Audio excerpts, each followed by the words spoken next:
The policing is probably one of the bigger issues. The next is joblessness and job security. What are they supposed to do next? Right. And beyond that, it's food insecurity.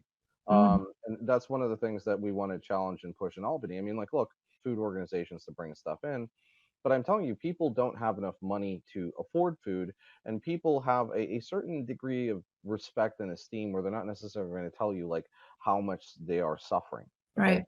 and that needs to be solved with a food program that kind of comes from the state, at least as a stopgap. Okay, but the real fix is going to come in terms of getting people employed.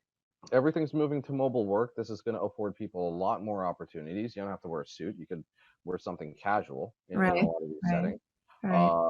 And I think that, look, technical trade, tech trade. If you look at my website, ozforny.com, that's ozforny.com, but the number 41 sends you there too. Right.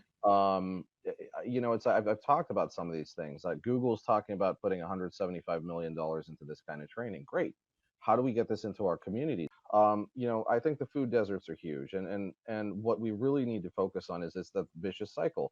Can you make enough to put food in your belly?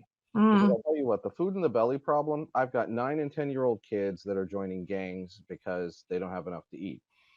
We've got teenagers that get involved in the gangs selling drugs because they don't have enough to eat. Wow. Okay, you kind of see that this is a consistent problem, Yeah. and the only organizations that are actually affording us any kind of sensibility here are we've got churches, we've got mosques, we've got two synagogues up here, but you've got a lot of mosques, a lot of churches, and they provide food sustenance, they provide food programs, they provide latchkey programs, they provide after school education.